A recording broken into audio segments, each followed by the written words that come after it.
नमः शिवाय। दोस्तों, अगर आपसे कहा जाए कि एक अनाथ व्यक्ति अपने गैर सगे बूढ़े माता पिता की सेवा में अपना पूरा जीवन समर्पित कर दे और फिर उसी सेवा का फल उसे एक चमत्कार के रूप में मिल जाए, तो क्या आप यकीन करेंगे? यह कहानी है महेंद्र और मुस्कान की, एक गरीब लेकिन निस्वार्थ भाव से भरे दंपत्ति की। उनके पास खुद का ज्यादा कुछ नहीं था, लेकिन उनका दिल सेवा और प्रेम से भरा था। महेंद्र अपने गैर सगे बूढ़े माता पिता की तन मन से सेवा करता था। हालांकि वह और उसकी पत्नी मुस्कान निसंतान होने के कारण हमेशा दुखी रहते थे। लेकिन फिर एक दिन जब उन बूढ़े माता पिता ने बालाजी मंदिर में महेंद्र और मुस्कान के लिए प्रार्थना की, तो एक चमत्कार हुआ। क्या था वो चमत्कार? कैसे बदली इस गरीब दंपत्ति की किस्मत और आखिर में उनके जीवन में कैसी खुशियां आई? जानने के लिए इस प्रेरणादायक कहानी को अंत तक जरूर देखना। दोस्तों, यह कहानी है बॉम्बे में एक छोटी सी खोली में रहने वाले 40 साल के महेंद्र की और उसकी पत्नी मुस्कान करीब 30 साल की थी और एक स्कूल में आया का काम करती थी। मुस्कान 10वीं कक्षा तक पढ़ी हुई थी, लेकिन महेंद्र केवल 5वीं पास था। आज महेंद्र को यह लग रहा था कि पढ़ाई बहुत जरूरी होती है, क्योंकि बेचारा महेंद्र बेरोजगार था और रोज किसी न किसी काम की तलाश में घर से निकलता था, पर रोज ही वह मायूस होकर के अपने घर को वापस लौटता था। महेंद्र की पत्नी रोज उससे एक ही बात कहती थी कि हमारे दिन भी बदलेंगे, हमारे दिन भी अच्छे होंगे, आज नहीं तो कल हमें ईश्वर इस परेशानी से जरूर बाहर निकालेगा। यह तो एक परेशानी थी कि उनके पास पैसों की तंगी थी, पर जो दूसरी सबसे बड़ी परेशानी थी वह बहुत बड़ी थी। लेकिन उन दोनों ने हंसकर उस परेशानी को अपने जीवन में जगह नहीं दी थी। मतलब उस परेशानी को उन्होंने अपने जीवन से बाहर निकाल दिया। और यह दूसरी परेशानी थी कि मुस्कान कभी मां नहीं बन सकती थी। एक बार मुस्कान ने महेंद्र से कहा कि आप दूसरी शादी कर लीजिए, लेकिन महेंद्र ने मना कर दिया। महेंद्र ने कहा, यही अगर ऊपर वाले को मंजूर है तो मैं इसी में खुश हूँ। तू मुझे अपना बच्चा समझ करके पाल ले और मैं तुझे अपना बच्चा समझ करके पाल लूंगा। वो दोनों एक दूसरे से बहुत प्यार करते थे और साथ ही एक दूसरे का बहुत सम्मान भी किया करते थे। इस परेशानी को, इस समस्या को अपने जीवन से बिल्कुल बाहर निकाल चुके थे, क्योंकि महेंद्र ने यह सोच रखा था कि जिस दिन मैं कुछ कामयाब हो जाऊंगा उस दिन मैं एक बिटिया को गोद ले लूंगा। ऐसे ही उनके दिन बीत रहे थे। बस हर दिन एक आस बनती थी कि शायद आज का दिन अच्छा हो जाए, शायद आज नौकरी मिल जाए। लेकिन पता नहीं ईश्वर उनकी तरफ देख क्यों नहीं रहा था। वो मायूस थे, लेकिन हार नहीं मान रहे थे। एक बार महेंद्र मुंबई की चौक की गलियों में काम की तलाश में निकल गया।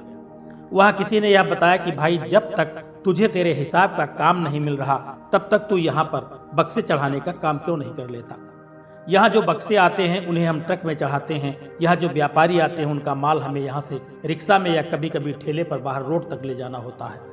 इस काम के हमें 50-60 रुपए मिल जाते हैं। यह काम क्यों नहीं कर लेता? महेंद्र ने कहा, भाई मुझे तो सब काम चलाता है, पर आप मुझे रखो। उन्होंने कहा, यहाँ पर प्रतिदिन लोग आते हैं और प्रतिदिन काम करते हैं। यहाँ कोई महीने का वेतन नहीं मिलता। तू यह नहीं सोचना कि मैं तुझे 10-20 हजार रुपये दे दूंगा। ऐसा कुछ नहीं है। तू यहाँ रोज आएगा, यहाँ सामने बैठेगा, कोई आएगा, उसका माल चढ़ाना होगा, फिर तुझे काम मिल जाएगा। उसने कहा, सेठ जी मैं कल से आता हूँ। उन्होंने कहा कि बेटा तू समझ नहीं रहा है, यहाँ रोज मेरे पास आकर बैठने की कोई जरूरत नहीं है। तुझे जहाँ काम मिले वहाँ काम करना। जैसे मेरे पास काम नहीं है, किसी और दुकान पर काम है, तो उसकी दुकान का माल चढ़ा दिया करना, वो तुझे पैसे दे देगा। तो उसने कहा कि यानी किसी भी दुकान पर पक्की नौकरी नहीं है। उन्होंने कहा, यहाँ इतनी फुर्सत नहीं है कि हम अपनी दुकान पर लड़के को रखें, उसके बारे में भी सोचे, इतनी फुर्सत नहीं है। यहाँ महेंद्र ने सोचा कि काम तो ठीक है, लेकिन क्या मुझे यहाँ पर रोज काम मिलेगा? संभव है और संभव नहीं भी है। अब महेंद्र अपनी धर्मपत्नी मुस्कान को घर जाकर के सारी बात बता देता है। उसकी पत्नी मुस्कान कहती है कि चलिए, यह काम भी बुरा नहीं है। जो काम आपको अच्छा लगता है आप करिए, जिसमें आपको लगता है कि समस्या नहीं है या आप परेशान न हो, ऐसा काम करिए। देखिए, हमें पैसों की तंगी है, मेरी तनख्वाह से घर का काम हो ही जाता है। आप निश्चिंत रहो, काम आपको जरूर एक न एक दिन मिलके रहेगा। महेंद्र में यह भावना नहीं थी कि मेरी पत्नी ज्यादा कमाती है, मैं कम कमाता हूँ, क्योंकि एक दूसरे का मान सम्मान करना था, प्यार था उनका। अब अगले दिन महेंद्र वही चौक की गलियों में जाता है, लोगों की दुकानों के सामने इधर उधर घूमता रहता है। तभी उसे एक आवाज आती है, भैया माल छोड़ना है, छोड़ दोगे? महेंद्र ने बड़ी खुशी के साथ कहा, जी बिल्कुल छोड़ देंगे। कितने रुपए लोगे जी? 50 रुपये बक्सा लेंगे। चलो ठीक है, 3 बक्से छोड़ के आना। अब उसने 3 बक्से उठाए और ले जा करके गाड़ी में रख दिए। उसे 150 रुपये मिल गए। वो बहुत खुश हो गया। आज उसकी पहली कमाई जो हुई थी।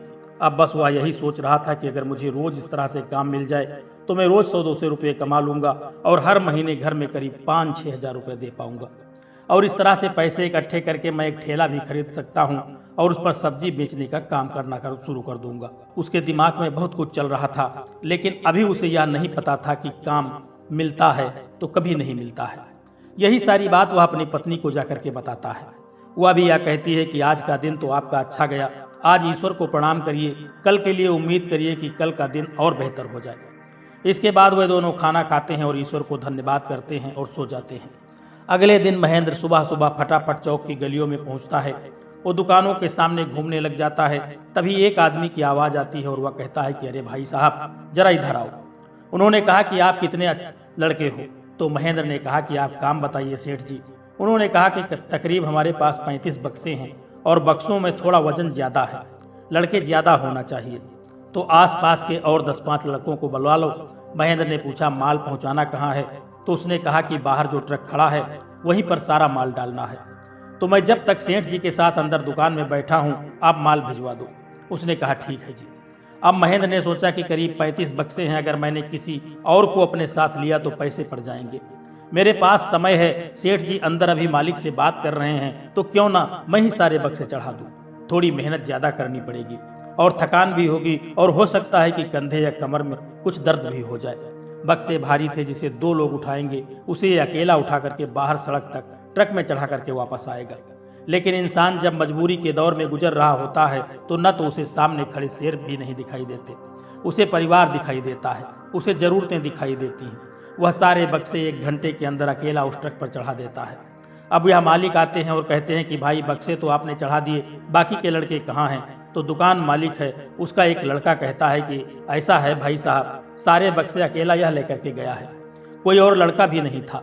हमने तो उसे 3-4 बार पूछा है कि भैया आप अकेले आ रहे हो, बाकी लड़के क्यों नहीं आ रहे हैं?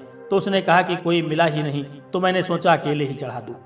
अब वह बड़ी गाड़ी वाले सेठ जी बड़ी हैरानी के साथ बोले, भैया तुमने सारा माल अकेले ही चढ़ा दिया, क्यों? तो महेंद्र ने कहा लड़का मिला नहीं। तो सेठ जी ने कहा कि आप झूठ बोल रहे हो, क्योंकि जो इंसान झूठ बोलता है वह बहुत सफाई से बोलता है, लेकिन जो कभी झूठ नहीं बोलता और जो झूठ बोल रहा है तो वह आंख चुराता है। और बेटा तू आंखें चुरा करके बात कर रहा है, मेरी आंखों में आंखें डाल करके बोल कि कोई लड़का नहीं मिला। तो महेंद्र ने मुंह नीचे करके हाथ जोड़ करके कहा कि मैंने लड़के ढूंढे ही नहीं। उन्होंने कहा तो फिर वजह बता कि क्यों चढ़ाया तूने सारा माल अकेले? महेंद्र ने कहा कि घर पर पैसों की जरूरत थी और मुझे काम की, आपने जो काम बताया यह मानिए मेरी 1 महीने की तनख्वाह थी, तो मैं कैसे हाथ से जाने देता, इसीलिए मैंने सारे बक्से खुद ही चढ़ा दिए। अब उस आदमी को महेंद्र की सादगी बहुत पसंद आ गई और उसने कहा कि बेटा सच में वही काम नहीं करता है, कोई नौकरी नहीं है तेरे पास? तो महेंद्र ने कहा कि अभी तो ऊपर वाला हमारी तरफ देख भी नहीं रहा है, इसलिए बस मेहनत से ही काम कर रहे हैं, अभी कुछ काम नहीं बन पा रहा है। आपके पास कोई काम हो तो बताइए। उन्होंने कहा कि अच्छा तो एक बात बता कि गाड़ी चलानी आती है तुझे? महेंद्र ने कहा कि हाँ मुझे गाड़ी चलानी आती है, स्कूटर चलाना आता है। उसने कहा एक बात बता, यहाँ तो पल्लेदारी का काम कर रहा है, माल चढ़ा रहा है, पर तुझे गाड़ी चलानी कैसे आती है? तो महेंद्र ने कहा कि शादी से पहले मैंने अपने गांव में, हमारे एक दोस्त हैं, उनके किसी रिश्तेदार के पास एक गाड़ी थी, तो वह हम चोरी चुपके चला लिया करते थे। वही सीखी थी हमने उस गाड़ी को चलाना और उसी के स्कूटर को भी मैं चलाता था। तो मुझे दोनों चीज़ें चलानी आती हैं। तकरीबन 7 साल बीत गए, नहीं चलाई है लेकिन हाँ चला सकता हूँ। दोनों ने कहा कि एक काम कर, यह माल तो गोदाम पर पहुँच जाएगा, तो मेरे साथ मेरी गाड़ी में बैठ। महेंद्र ने पूछा बाबूजी जाना कहाँ है? तू मेरे साथ बैठ तो सही, चिंता मत कर, मैं तुझे परेशान नहीं करूँगा, तू मेरे साथ चल। अब महेंद्र ने सोचा कि पैसे क्यों नहीं मिले अभी तक और यह कहीं ले जा रहा है मुझे। मन में डर था, बहुत सारे सवाल उसके मन में चल रहे थे, चिंता थी। जैसे ही वो गाड़ी में बैठे तो वो महेंद्र को उसके पैसे देते हैं कि भाई यह तुम्हारी मजदूरी के पैसे हैं। महेंद्र बहुत खुश हुआ। अब वो दोनों पीछे वाली सीट पर ही बैठे थे और जो ड्राइवर था वह गाड़ी चला रहा था। वो ड्राइवर से कहने लगे कि मम्मी पापा के घर ले लो। वहाँ से कुछ किलोमीटर की दूरी पर एक प्यारा सा छोटा सा घर था और वह उसके घर में मम्मी पापा का था, जो गाड़ी के मालिक हैं।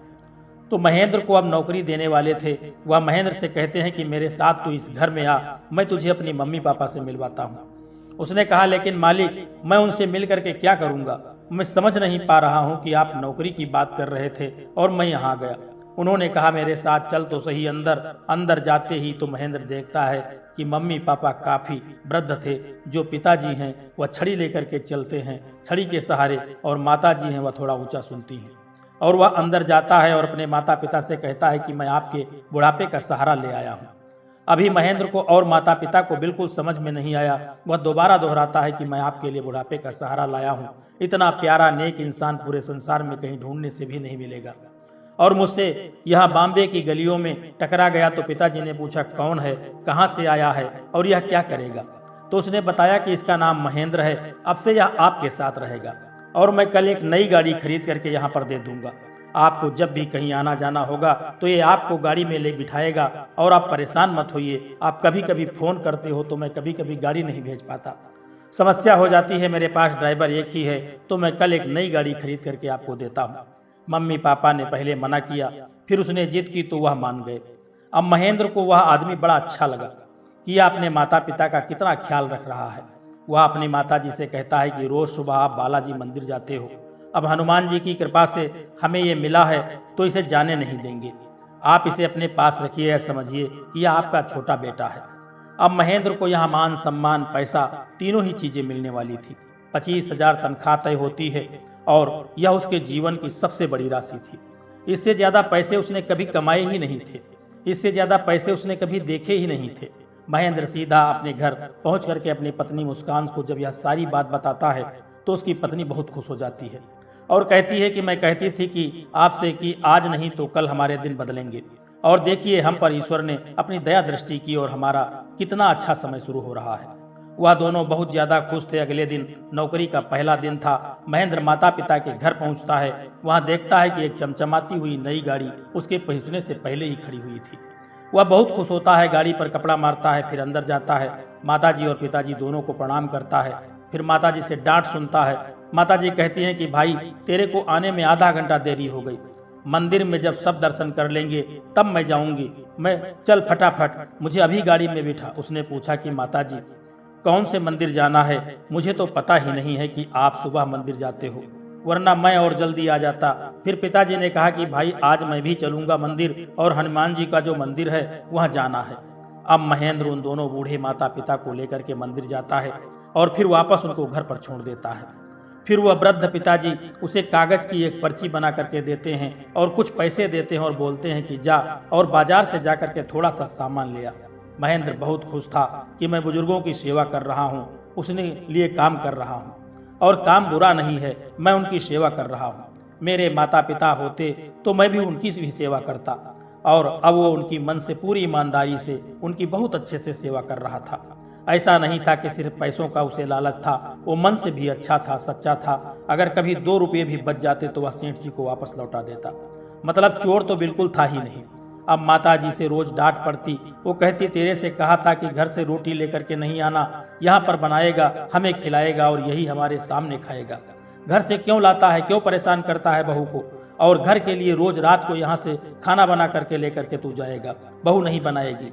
उसने कहा माताजी लेकिन मेरे पहुंचने से पहले वह बना लेती है। तो कहती है कि ठीक है, फिर उसे मना कर दे कि सुबह का खाना वह नहीं बनाएगी और रात का खाना तू बनाएगा। अब बड़ा हंसता है कि डांट तो मुझे ऐसे पड़ती है कि जैसे मैं सच में यह मेरे माता पिता हूँ। लेकिन उसे कोई आपत्ति नहीं थी, कोई परेशानी नहीं थी। काफी दिन बीत जाते हैं इस तरह से। एक दिन वह माता पिता को लेकर के मंदिर जाता है और बाहर खड़ा होता है। माताजी सीढ़ी चढ़ करके अंदर जाती हैं, फिर पलट करके वापस आती हैं और पूछती हैं कि भाई तू यहाँ पर क्यों खड़ा है, मैं कई दिन से देख रही हूँ कि तू मंदिर तक आता है, गाड़ी के पास खड़ा हो जाता है, अंदर नहीं जाता, क्यों नहीं जाता है। अब तो महेंद्र ने कहा कि मैं क्या करूँगा अंदर जा करके, माताजी आप जाओ, मैं यहीं बाहर गाड़ी की सुरक्षा कर रहा हूँ। माताजी ने कहा कि पूरे संसार में एक तेरी ही गाड़ी रह गई है, जो इसे उठा करके कोई भाग जाएगा, चल अंदर। उसने कहा नहीं माताजी, मैं मंदिर में यहीं ठीक हूँ। यहाँ पर उन्होंने कहा ठीक है, फिर कल से काम पर मत आना। यह क्या बात हुई, यह तो खड़े खड़े मुझे काम से निकाल रही है, मेरे सारे सपनों पर पानी फेर दिया। तो माताजी कहती हैं कि अब सोच लो, या तो नौकरी पकड़ या मेरे साथ अंदर मंदिर में चल, हनुमान जी के आगे माथा टेक। बालाजी से मांग जो तुझे मांगना है और कह कि मेरा बहुत अच्छा समय कर दे, वो कर देंगे। और प्रसाद ले और वापस मेरे साथ आ और रोज आएगा। मंदिर माता जी की बात मान करके आज वह पहली बार मंदिर के अंदर आया। बजरंग बली के हाथ जोड़ता है और कहता है कि बजरंग बली, मैं सच में आपको बहुत शुक्रगुजार हूँ कि अभी 2 मिनट पहले मेरी नौकरी जा रही थी, लेकिन आपके दर्शन करने के लिए अंदर आने के लिए माता जी ने कहा और मेरी नौकरी बच गई। इससे बड़ा चमत्कार तो मैंने कभी देखा ही नहीं। इतने में माता जी कहती हैं कि आज की सारी बातें कर लेगा तो बालाजी से कल नहीं करनी, रोज आना है। चल मेरे साथ घर पर जाता है, सब्जी काटता है, सब्जी बनाता है, दोनों को खाना खिलाता है, दोनों से डांट भी खाता है। फिर सब्जी में नमक तेज कर दिया तूने, तुझे तो ये बनानी ही नहीं आती। जबकि उन्हें तो बड़ी स्वादिष्ट लग रही थी, क्योंकि इससे पहले तो जब खुद बना रहे थे तो मजा नहीं आ रहा था, लेकिन जब से इसे थोड़ा चटपटा तीखा खाना शुरू किया तब से दोनों को बड़ा आनंद आ रहा था। यहाँ वो दोनों वृद्ध बहुत ज्यादा खुश थे। महेंद्र भी खुश था, उसकी पत्नी भी बहुत खुश थी। एक इंसान ने जैसे उसके सभी माहौल ही बदल दिए थे। अगले दिन भी इसी तरह से मंदिर गए। अब महेंद्र भी रोज मंदिर के अंदर जाता और हनुमान चालीसा का पाठ करके ही बाहर आता था। वह जब गाड़ी में बैठ करके वापस आ रहे थे तो माताजी कहती हैं कि बेटा, मेरा ना एक बहुत मन है कि हम कभी सालासर जाएं। तो उसने कहा सालासर क्या है? माताजी बोली सालासर नहीं जानता। सालासर बालाजी दाढ़ी वाले 1 मिनट में सारी मनोकामनाएं पूरी कर देते हैं। तो महेंद्र कहता है कि अम्मा जी, अब तुम्हारी कौन सी मनोकामनाएं रह गई हैं जो पूरी होनी है? सारी तो पूरी हो गई। इतना अच्छा लड़का मिला है आपको, इतना अच्छा स्वास्थ्य है, आने जाने के लिए गाड़ी है, इतने अच्छे घर में रहती हो, कोई समस्या तो है नहीं आपको। तो उन्होंने कहा नहीं बेटा, ऐसा कुछ नहीं होता है, बस कृपा बहनी रहनी चाहिए भगवान की। महेंद्र ने कहा ठीक है, किसी दिन वक्त मिलेगा तो आपको यहाँ दर्शन जरूर कराऊंगा जाकर के वहाँ। माताजी बोली अगर तू मुझे सालासर बालाजी के धाम ले जाएगा तो मैं तुझे 5000 रुपये इनाम दूंगी। उसने कहा ठीक है, अगर इनाम वाली बात है तो मैं 1 या 2 महीने में यह इनाम जरूर हासिल कर लूंगा।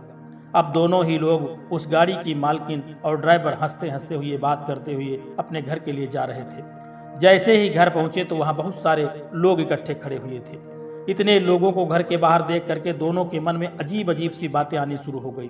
बड़ी बेचैनी हुई, लेकिन जैसे ही दरवाजे पर दादाजी को देखा, मतलब दरवाजे पर उन पिताजी को देखा, तो दोनों की जान में जान आ गई। उसने पूछा कि यह सब लोग कौन हैं? तभी उसके कमरे से उसका बेटा बाहर आता है। वह मायूस सा बस दोनों के आगे हाथ जोड़ करके बिना कुछ बोले वहां से चला जाता है। सारी बातें वो पिताजी से कह चुका था। माताजी पूछती हैं कि ये रुका क्यों नहीं? महेंद्र ने भी बहुत आवाज दी, लेकिन वह रुका नहीं। वह अपनी गाड़ी में बैठा और वहां से चला गया। उनमें से किसी को नहीं समझ आया कि यह क्या हो रहा है। तभी जो लोग वहां आए थे वह सारे बैंक से थे। वह कहते हैं कि आपके पास 15 दिन का समय है, इस मकान को खाली कर दीजिए। यह बात सुनने के बाद महेंद्र के पैरों के नीचे से जमीन निकल जाती है। माताजी बहुत ज्यादा चिंतित और परेशान हो गई कि क्या बोल रहा है, क्यों बोल रहा है हमें 15 दिन में घर खाली करने के लिए? हम कहाँ जाएंगे? या हमारा घर है, हम क्यों जाएंगे? कहीं पिताजी उन्हें चुप करवाते हैं और कहते हैं कि शांत रहो, या बच्चे भी अपना काम कर रहे हैं, इनकी कोई गलती नहीं है। तो पिताजी यह बताते हैं कि हमारा बेटा व्यापार में नुकसान पा गया है और उसी के कारण इस मकान को बेच दिया है, और हमारे पास 15 दिन है इस मकान को खाली करने के लिए, और गाड़ी को छोड़ गया है। वो हमने तो कहा था कि जब मकान नहीं छोड़ा तो गाड़ी का भी क्या करेंगे, हम ले जाए इसे। तो उसने कहा कोई बात नहीं है, यह मेरी तरफ से रख लो। उसने जो बात बोली है ना, मुझे तो समझ ही नहीं आ रहा है कि उसे क्या जवाब दो। तो महेंद्र को बोलते हैं कि बेटा यह गाड़ी तू ले जा, आज से यह तेरी हो गई। उसने कहा अरे ऐसे थोड़ी न होता है बाबूजी, आप दोनों कहाँ जाओगे, क्या करोगे? आप एक काम करो, मेरे साथ मेरे घर पर चलो। तो माताजी ने कहा कि बेटा हम तेरे को तनख्वाह नहीं दे सकते, यह समझ जो हमारी पेंशन आती है हमारी दवाई में, हमारे खाने में चली जाती है, हम कहाँ से 25,000 रुपये देंगे? महेंद्र ने कहा तो मैं आपसे पैसे मांग ही नहीं रहा हूँ, आपको रोज मंदिर लेकर के जाऊंगा, पैसे मत देना। आप बहुत अच्छे हो, यह समझो कि मेरे माता पिता की जो कमी है वह पूरी हो गई, मुझे पैसे नहीं चाहिए मुझे, आप मेरे साथ मेरे घर पर चलो। अब वो दोनों उसे डांट करके समझा करके अपने घर से भेज देते हैं। उससे कहते हैं कि कल सुबह मत आना यहाँ पर, अब जरूरत ही नहीं है बेटा, लेकिन हाँ तेरी इस महीने की तनख्वाह हम जरूर देंगे, जो वादा है उसे जरूर पूरा करेंगे। अगले महीने के लिए बेटा तू कहीं काम देख ले, महेंद्र ने कहा कि मैं कल भी आऊंगा और माताजी को मैं मंदिर लेकर के जाऊंगा। मुझे नहीं छोड़नी आपकी नौकरी और मैं आपसे पैसे भी नहीं लूंगा। मैं पैसे की कोई बात नहीं है, खराब समय है, उन्होंने ऐसी स्थिति में आपका हाथ छोड़ दिया, मुझे उम्मीद नहीं थी। फिर माताजी और पिताजी ने डांट करके उसे भगा दिया। वो रोता हुआ अपने घर पहुंचा। अपनी पत्नी को देख करके बहुत परेशान होती है और उसे सारी बात बताता है। तो कहती है कि आपको जिद करके उन दोनों को यहाँ ले आना था। वो कहती है कि तो मैं कभी उनसे मिली नहीं, लेकिन आपकी बातों से पता लगता है कि वो कितने सज्जन व्यक्ति हैं, कितने अच्छे इंसान हैं, और ऐसे इंसान को आप अकेला छोड़ करके गलत आ गए। मैं उनको लेकर के आओ। पत्नी ने जिद पकड़ ली। अब वो दोनों को आना नहीं चाह रहे थे और पत्नी कह रही थी कि मैं खाना तब खाऊंगी जब अम्मा जी और बाबूजी आएंगे। उसे कुछ समझ में नहीं आ रहा था कि वह करे तो क्या करे। वो बजरंगबली से कहता है कि बजरंगबली, अब आप ही कुछ रास्ता निकालो, क्योंकि ये तीनों ही मेरी बात नहीं सुन रहे हैं। जब सुबह होती है तो पत्नी से कहता है कि मैं उन दोनों को आज पूरी कोशिश करके घर पर लेकर के आऊँगा, लेकिन एक समस्या है कि हमारा एक कमरे का मकान है, हम 4 लोग एक कमरे में कैसे रह पाएंगे। तो कहती है कि कोई बात नहीं है, मेरे पास कुछ पैसे जमा है, मैं उन पैसों से हम कोई 2 कमरे का दूसरा घर ले लेंगे और सामने वाली गली में आराम से हमको मिल जाएगा। तुम परेशान मत हो, 1000-2000 और लगेंगे, वो हम व्यवस्था कर लेंगे, लेकिन उनको ऐसे हाल में अकेले छोड़ना नहीं है। अब वह सीधा वहां पहुंचता है, गाड़ी साफ करता है और माताजी से कहता है कि चलो अम्मा। जो कहती है कहाँ जाना है बेटा, मेरा तो आज जाने का मन ही नहीं है। तो महेंद्र ने कहा आपको पहले तो मंदिर जाना है और उसके बाद बताऊंगा कहाँ जाना है, और बाबूजी आप भी चलो मंदिर। अब उसने दोनों लोगों को गाड़ी में बिठाया, घर में ताला लगाया जो वो रोज लगाता था, मकान की चाबी रखी, गाड़ी में स्टार्ट करी और मंदिर के लिए पहुंच गए। वो सभी मंदिर में बालाजी के दर्शन करते हैं। महेंद्र बालाजी के आगे हाथ जोड़ करके कहता है कि बालाजी महाराज, सब कुछ ठीक कर दो, इस समय आपके चमत्कार की बहुत आशा है और बहुत ज़्यादा ज़रूरत है, वरना यह दोनों टूट जाएंगे। क्योंकि इनके चेहरे पर जो कल तक खुशी थी वो खुशी अब गायब हो चुकी है। इनके चेहरे की चमक अब धुंधली हो गई है। उन बुजुर्ग दंपत्ति के 3 बेटे और 4 बेटियां थी, लेकिन उन दोनों को रखने के लिए सभी मना कर चुके थे। सभी की अपनी अपनी समस्याएं हैं, किसी की कोई समस्या तो किसी की कोई। इस वजह से ये भी दोनों परेशान थे। अब महेंद्र ने वापसी में उन्हें उनके घर पर न छोड़ करके गाड़ी अपने घर की तरफ दौड़ा दी। तभी वह दोनों पूछते हैं कि बेटा हम कहाँ जा रहे हैं। तो महेंद्र कहता है कि बेटा भी कह रहे हो और उसके बाद पूछ भी रहे हो कि कहाँ जा रहे हैं। जब आपको मुझ पर विश्वास है तो मेरे साथ मेरे घर चलो। उन्होंने खूब मना किया, लेकिन महेंद्र को पीछे देख करके कोई जवाब देने की जरूरत नहीं हुई। उसने कहा कि मैं आपकी सुनूंगा ही नहीं, क्योंकि मेरी पत्नी ने भी कहा है अम्मा और बाबूजी को लाओ, तभी हम घर चल के साथ में खाना खाएंगे, और आप घर चलो, आराम कर लो, कल सुबह चले जाना। अपने घर इतना तो कर लो कि मेरे लिए। उन्होंने कहा कि ठीक है, जिद्दी है तू। उसने कहा हाँ जिद्दी हूँ। जैसे ही घर पहुंचा तो माता पिता ने देखा कि भाई एक कमरे का मकान है, तो वह समझ गए कि इनकी हैसियत नहीं है, लेकिन यह दोनों दिल के बहुत बड़े आदमी हैं। महेंद्र की पत्नी उनकी बहुत आवभगत करती है। उसने उनके लिए खीर बना करके रखी थी। वो दोनों बहुत अच्छे से उसका मान सम्मान करते हैं, डांट खाते हैं। वो बहू से पूछते हैं कि बहू तुम्हारी शादी का इतना समय हो गया, घर में कोई बच्चा दिखाई नहीं दे रहा है। तो वह कहती है कि मैं कभी माँ नहीं बन सकती, बस इस वजह से किस्मत नहीं है हमारी। तो उन्होंने कहा कि ऐसे थोड़ी होता है, दाढ़ी वाले बाबा हनुमान जी के पास चलो और उनके आगे हाथ जोड़ो, माफी मांगो, तुम्हारी सभी मनोकामना पूरी होगी, झोली भर जाएगी। तो महेंद्र की पत्नी ने कहा कि बड़े डॉक्टर से भी हमने पूछा है, समस्या है, मुझे बच्चा हो ही नहीं सकता। माताजी महेंद्र को बुला करके कहती हैं कि एक काम कर भाई, कल सुबह हम सालासर बालाजी जाएंगे। महेंद्र कहता है ठीक है माताजी, मैं सुबह गाड़ी तैयार करके रखूंगा। माताजी कहती हैं जो भी करना है अभी कर ले, हम सुबह 4 बजे यहाँ से निकल जाएंगे। उसने कहा बात क्या हुई। तो माताजी ने कहा कि ऐसा है, बिटिया भी जाएगी और मैं भी जाऊंगी, और तू तो जाएगा गाड़ी चला के, और बाबूजी यहाँ अकेले क्या करेंगे, तो उन्हें भी हम ले चलते हैं। अब इन चारों का प्लान बन रहा था हंसते हंसते, लेकिन माताजी जैसे ही बोलती हैं कि भाई तेरी पत्नी को समस्या है ना, दाढ़ी वाले बाबा हनुमान जी के पास समस्या को वह दूर कर देंगे, वो इसे इतनी जल्दी दूर करेंगे कि तू भी यह सोचेगा क्या चमत्कार हुआ। तो हुआ कैसे। महेंद्र यह सुनता है तो कहता है कि सिर्फ इसीलिए जा रहे हो तो मत जाओ। अम्मा जी कहती हैं देख, मैंने तेरे से पहले ही कहा था कि मैं जिंदगी में एक बार सालासर बालाजी महाराज के दर्शन जरूर करूंगी। अगर तू मुझे दर्शन कराएगा तो मैं तुझे 5000 इनाम दूंगी। यह पकड़ 5000 उन्होंने अपनी पोटली में से निकाल करके महेंद्र को दे दिए।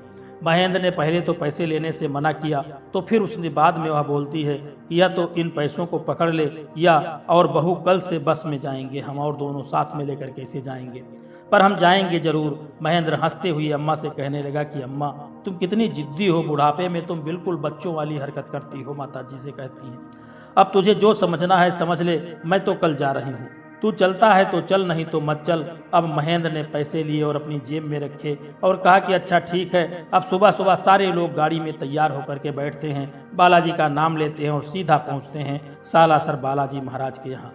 आपको यह बात तो पता ही होगी कि जब भी आप सालासर जाते हैं तो अंजनी माता के दर्शन करने के बाद वह हनुमान जी के दर्शन करते हैं, क्योंकि अंजनी माँ के दर्शन करना बहुत जरूरी है।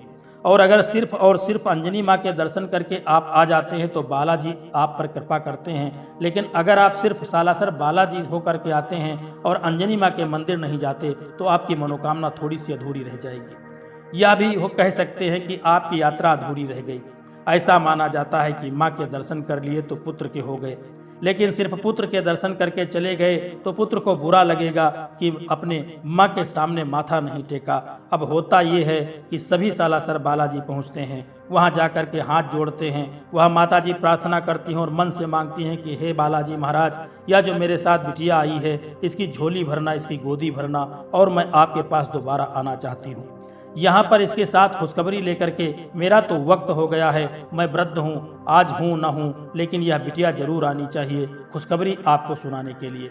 वरना देखो मैंने तो सबके आगे बोल दिया है कि आप चमत्कार करते हो, आप सबकी सुनते हो, मेरे पास तो आपकी छोटी सी तस्वीर है, आप मेरी उसी तस्वीर से भी बहुत बातें सुन लिया करते थे, तो अब तो मैं यहाँ खुद आ गई हूँ, तो मेरी नाक मत कटवा देना। वह इसी तरह से उनसे बात करती थी। इधर महेंद्र और उसकी पत्नी सालासर बालाजी महाराज के आगे कहते हैं हाथ जोड़ करके, जो हमारे साथ आए हैं अम्मा बाबूजी, इन पर दया दृष्टि करना प्रभु, यह वृद्ध हैं और इस समय इनका समय बहुत खराब है, आपकी या अपनों को इन्हें अपनों की जरूरत है, हम इनको बहुत ज़्यादा खुशियाँ नहीं दे सकते, यह कहाँ हैं और हम कहाँ हैं, लेकिन फिर भी यह हमारे साथ किसी तरह से एडजस्ट कर रहे हैं। मतलब यह मानिए कि इनको इनके परिवार की ज़रूरत है तो कुछ कमाल करिए, इन दोनों को सहारा दीजिए। उन्होंने अपने लिए कुछ नहीं मांगा। अब सभी तो गाड़ी में बैठे थे, वापस चल दिए। जैसे ही अपने घर पहुंचते हैं तो देखते हैं कि वहाँ माता पिता का जो बेटा है वह अपनी गाड़ी से आया हुआ है और बड़ा बेचैन है। महेंद्र गाड़ी रोकता है, उतरता है और सेठ जी के आगे हाथ जोड़ता है और पूछता है, सेठ जी आप यहाँ कैसे, सब कुछ ठीक तो है ना? उसने कहा सब कुछ ठीक है और वो महेंद्र को गले लगा लेता है। महेंद्र को समझ नहीं आया सब क्या हुआ। माता पिता भी गाड़ी से उतरते हैं, वो कहते हैं क्या हुआ, सब ठीक तो है। वो आदमी अपने माता पिता के पैर छूता है और रोते रोते कहता है कि मेरे को बहुत ज़्यादा शर्म आ रही है, मैंने बहुत ज़्यादा गलत किया और मैं अपने ही कुछ लोगों के बहकावे में आकर के जो मेरे ऊपर बैंक में एक तरह का केस किया था, मेरे जो पैसे थे वो बैंक के ही किसी कैलकुलेशन की वजह से समस्या थी, जबकि मेरी तरफ से कोई समस्या नहीं थी, मैंने कोई भी गलत काम नहीं किया था। तो मकान वापस मिल गया है और मेरे ऊपर की सारी परेशानियां हट चुकी हैं। मुझे जो पैसे लौटाने थे या देने थे वह असल में मेरा कर्ज था ही नहीं, उस समस्या से मैं बच गया हूँ। हाथ जोड़ करके विनती करता है कि आप अपने घर वापस चलिए। यहाँ महेंद्र और उसकी पत्नी दोनों बड़े आश्चर्यचकित हुए कि अभी हमने हनुमान जी से प्रार्थना की थी, मांगा था, वह मेरा पूरा हो गया, काश हमने अपने लिए भी कुछ मांग लिया होता। अब वो बूढ़ी अम्मा हंस के कहती हैं कि अरे तुम दोनों ने अपने लिए कुछ मांगा या हमारे ही लिए मांग करके तुम चले आए? महेंद्र कहता है कि अम्मा आपको कैसे पता चला? तो उन्होंने कहा कि अरे बेटा मैं बहुत ज्ञानी हूँ, मुझे सब पता है। जिस तरह की तुम आवभगत करते हो, मान सम्मान करते हो, इससे सबका मन तो दिख ही जाता है। अब तू हमारी परवाह कर रहा है, अब देखना दाढ़ी वाला बाबा हनुमान जी महाराज तुम्हारी कितनी जल्दी परवाह करेंगे। मैं बहुत ज़्यादा गुस्से वाली हूँ, मेरी बात उसे माननी पड़ेगी। अब सब हंसने लगे। तो उन्होंने बहुत ज़्यादा मना किया कि वह नहीं जाएंगे, हम उसी घर में रहेंगे, लेकिन फिर भी महेंद्र और उसकी पत्नी को भी अपने साथ रखने का वादा किया। तब वो उस घर से जाकर के शिफ्ट हो गए। अब महेंद्र और वो दोनों वृद्ध उसी घर में रहने लगे और या 2 या 3 महीने बीते और महेंद्र की धर्मपत्नी मुस्कान गर्भवती हो गई। अब यह बात सुनकर के महेंद्र और अम्मा बहुत ज़्यादा खुश हुए, क्योंकि एक ऐसा चमत्कार था जो कि किसी भी तरह से होना संभव नहीं था। साइंस ने बहुत ज़्यादा तरक्की कर ली है। डॉक्टर जो बोलते हैं वह एक पत्थर की लकीर है, लेकिन जब बालाजी की बात आ जाए तो पता नहीं ऐसी कितनी ही करोड़ों लकीरें उन्होंने मिटा दी हैं, वो भी बस चुटकियों में। सच्ची सेवा और निस्वार्थ भक्ति कभी व्यर्थ नहीं जाती है। महेंद्र और मुस्कान ने जो प्रेम और त्याग दिखाया, उसकी बदौलत उन्हें संतान सुख भी मिला और उनके माता पिता को भी उनका खोया हुआ घर वापस मिल गया। दोस्तों, यह कहानी हमें सिखाती है कि सच्चे मन से की गई सेवा और प्रार्थना फल अवश्य देता है। अगर आपको यह कहानी पसंद आई हो तो इसे लाइक शेयर करना और ऐसी ही प्रेरणादायक कहानियों को सुनने के लिए हमारे चैनल आनंदमय जीवन को सब्सक्राइब करना न भूलना। और कमेंट सेक्शन में हमें बताइएगा, क्या आपने भी कभी सेवा और भक्ति का ऐसा कोई चमत्कार देखा है तो जरूर बताना।